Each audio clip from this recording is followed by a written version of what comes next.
G'day and welcome back to our final week in Queensland. Making sure we go out with a bang, or rather a splash, our first stop is the famous Millaa Millaa Falls.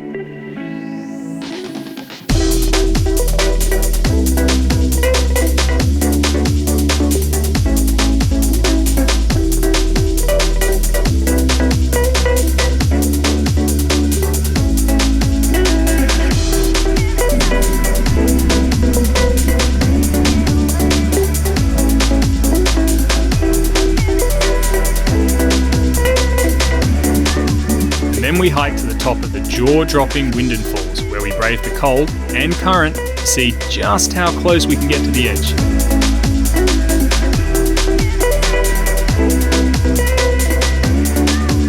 And finally, our taste test of the 2-week-old black sapot fruit, which apparently is meant to taste like chocolate, and not like a piece of manky fruit that we've all forgotten about until it's far too late in the back of our cupboards. I don't know why I'm nervous. Spoiler alert, they do make for some epic brownies though. Okay, let's get into the week.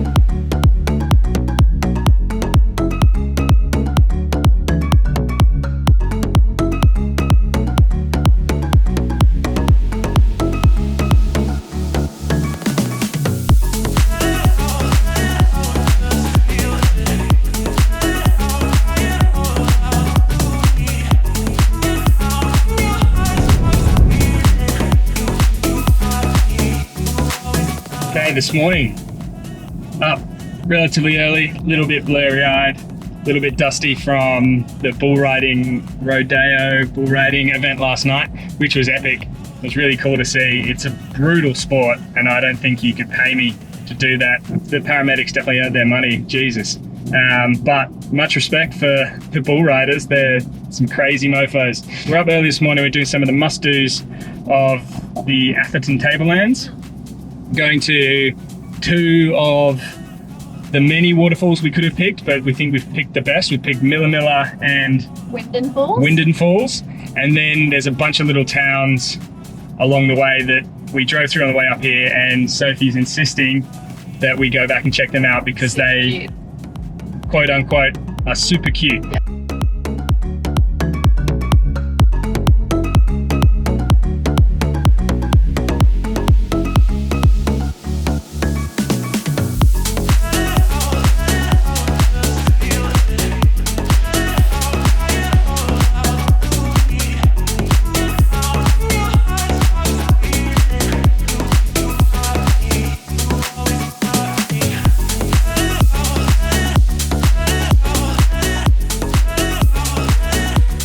I figured I can't come to a waterfall and not go at least for a quick swim, so I'm going to brave the cold and jump in around the back of this waterfall. And I'm probably going to be bloody cold afterwards, but well, hey, you can always warm up again in the car.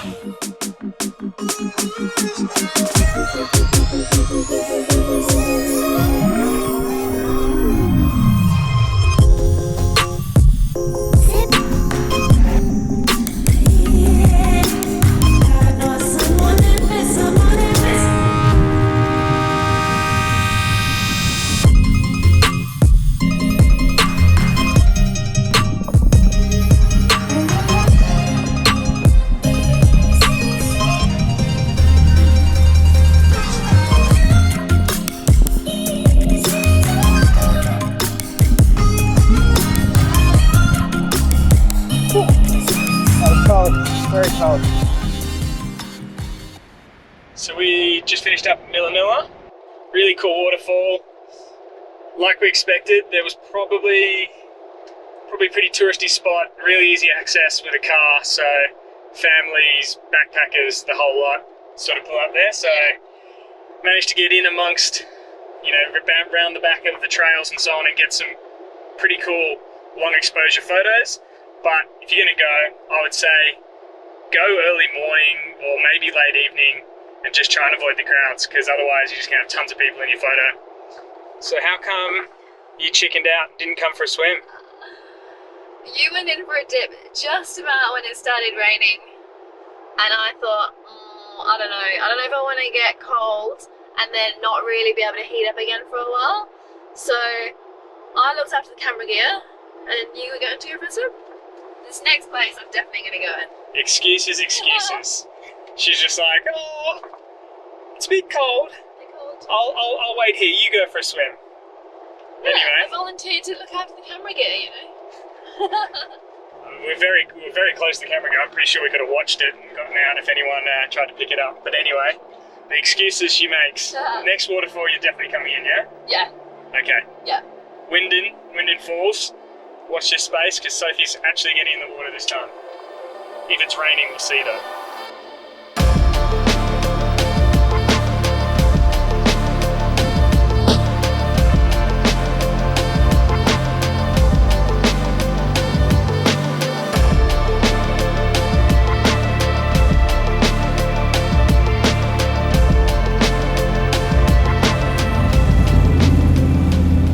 Driving along the old Cairns trek for a while now. We've gotten to a spot in the road and we've seen some cars come past. They've obviously come past here, but look at what we have to navigate. So casually navigating the branches that have fallen down across the road. Don't know if we're still going the right way, but anyway, it's like we're putting all the obstacles in our way to get to this waterfall. So hopefully there's not going to be that many tourists there because you have quite a few things that are going to put you off on your journey. Well driven, did a great job. Yeah. I was only slightly scared that the car was going to get scratched on the side for a little bit then. I saw you pulling a few faces and I thought, oh God. I did think you weren't really looking necessarily once you got past it at what it was going to do at the back, so that's what I was concerned about. But anyway, well done. What do you reckon? We're at the start, at the spot? I think we might be.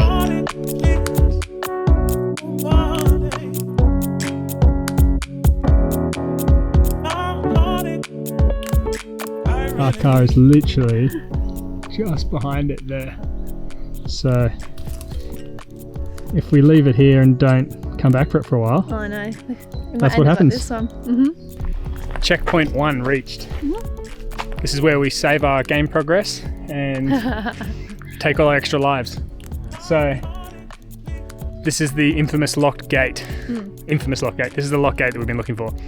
Now we've got about an hour's walk ahead of us, so let's get into it. How's your calf? And your ankle? My calves are pretty sore. And your knee? Tell them what you've been doing recently. Been going to the gym. And I did legs for first time in a long while, and specifically calves. And yeah, they're in bits and it's very, very painful to go up downstairs. I may have overdone it a little bit. You've been struggling to get in and out of the caravan, haven't you? Yeah, because there's 2 steps down. Yeah. So yeah, it's actually been agony in the mornings when you wake up.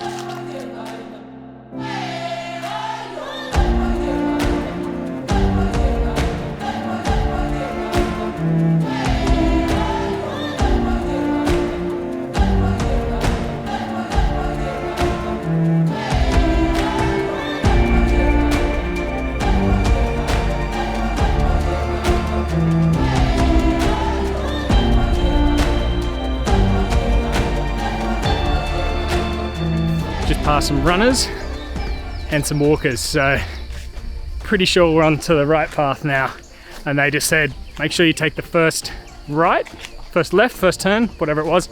Hopefully there's only one, and that's the way shorter way. So I think we'll be a bit lazy and go the shorter way. Yeah. But what we've noticed as well is we just bumped into a car. Geez, that's a big drop. Don't know how he's getting down that. We just bumped into a car and the guy had been bringing his 4x through all this stuff, and there's been some gnarly tracks. Like I thought, because of how like gnarly the forward driving was, that it would have been a motorbike coming through here. Yeah. And then we just bumped into a massive, what was it, a like Toyota or something? Toyota Land Cruiser or something? Yeah. So it's probably like V8 beast, but he was turning around just as we got to him because there was some impassable stuff, and I'm pretty sure if he'd got to this, he would have had to turn around. I don't know how he would have turned around up here anyway, but yeah, fair play to him. Yeah. I wouldn't have the balls to bring the Ranger through here, so. I noticed he got a couple of dents in the car. Yeah, he was putting it into a few trees when he was turning around. I was just like, he he is a true 4x4 or four-wheel driver where your car's made for hitting stuff. Your big bull bar. Interesting you didn't have a winch. No winch. That's what stopped him. Didn't have a winch. Couldn't get out if he got too hairy. So pretty brave coming up on his own, if you ask me. Yeah. Anyway, now we're going to go down this, and this is the bit that I would have thought if he'd got to this, he wouldn't have gone down this for sure.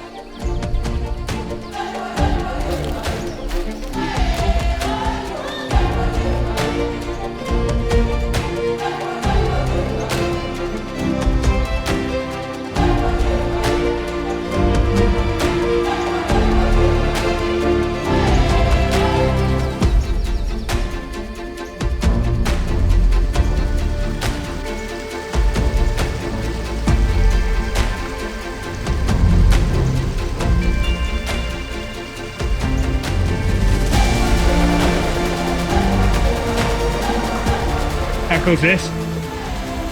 Waterfall's just across there. You can see like a cliff.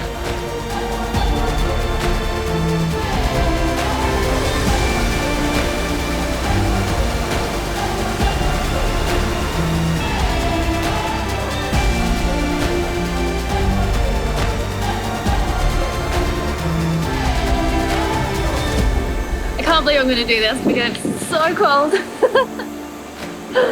But I said to Duncan, I think I'm too competitive for my own good.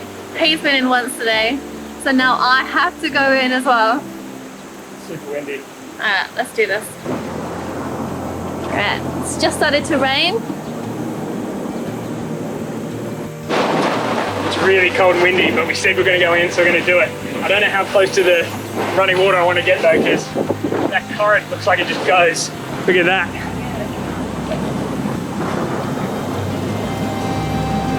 Coming in? Yeah.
And there you have it, folks. I'm very proud of Soph getting in there because that was cold, windy, and at the top of a bloody cliff, so very good.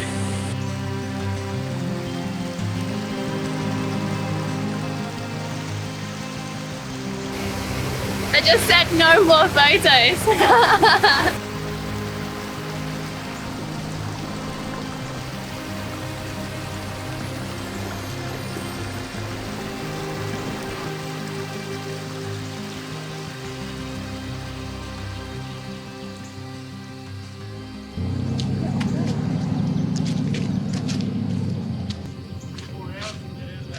No way.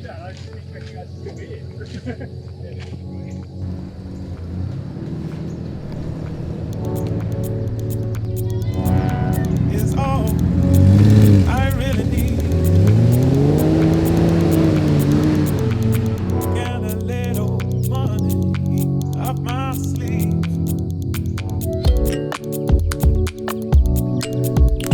can't believe it. Wow. That's insane. Yeah.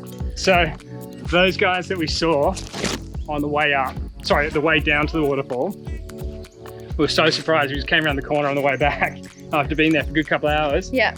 And ran into them, and they're just celebrating getting out of a bog hole.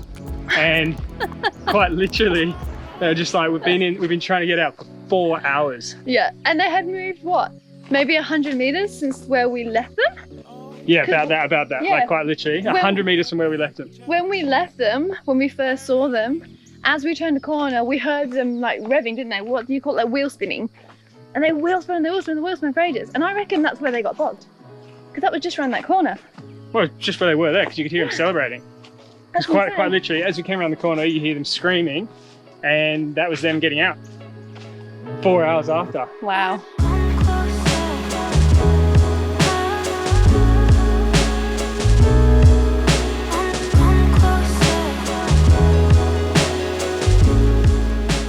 So, I think the black sapots are now ready. These look like I want to throw them in the bin, which is exactly the brief from the market stall holder that he said, when you want to throw them in the bin, that's the perfect time to eat them. Now, I'm a bit anxious that I've left them too long. They are really squidgy and they have a funny smell, but I have no idea. Maybe that's what they're meant to smell like. But I reckon we crack it open and give it a go, see what it tastes like. So how are you going to know what they're meant to taste like? Well, they're meant to taste like chocolate. So if this tastes like a bar of Lindt chocolate, then I'm sold, because it's fruit. And this has got 4 times the amount of vitamin C than an orange. So if it tastes like chocolate and it's good for you, then we can be buying so many more of these. Who reckons that that's going to taste like chocolate? And who reckons it's going to taste kind of like how it smells, like fruit that has gone off and squidgy? Yeah. Because that was green when you bought it. It was bright green, yeah.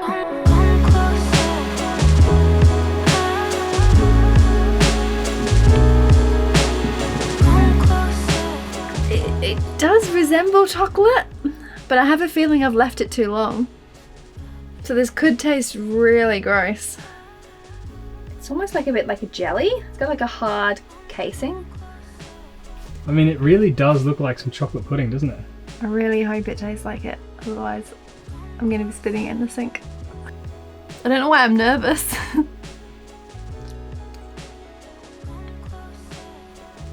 It's got a jelly texture. It would be like a chocolate jelly. You know when something tastes like chocolate but doesn't have that rich, smooth creaminess? I think because it's not creamy. If I mix this in with like a brownie mix and some cacao, I think it would taste really good. So let me get this straight. You're saying if you were to take these pieces of fruit that are meant to taste like chocolate pudding, mix them with cacao, so chocolate powder, yeah, and then bake them into brownies, then it might taste like chocolate? yeah. I feel like that's cheating. I know. I saw a recipe for black sapote brownies, and then it said it'll taste just like chocolate. Just add some cacao and some chocolate chips. So, right.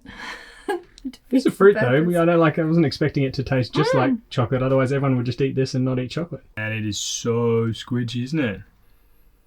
It smells a bit like. You ever have like a biro, like a pen, break in your pocket at school, and like it would leak out, and then you'd like your pants would just stink of that ink. So a bit metallic? Not metallic, just that ink smell. Okay. Like pen ink. Like if anyone gets a chance to try this and smells it and has had a leaky pen when they're growing up at school or as adults, I don't know, people still use pens. Smell one of these fruits and smell that pen. It's uncanny how similar they smell. Anyway, so pen ink. Maybe I'll just have a little nibble. I don't know if I want it all. No, put it all in. It has the texture of kind of a chocolatey something. I wouldn't say it tastes like chocolate at all. No. It's not unpleasant though. That surprises me because I would and will quite happily have some more. What's the verdict? Yeah, I reckon if you chuck them in with brownies and cacao and everything else, the brownies are probably pretty nice. Then again, I think if you chucked anything in with brownies and cacao and all that sort of stuff, it'd taste pretty nice.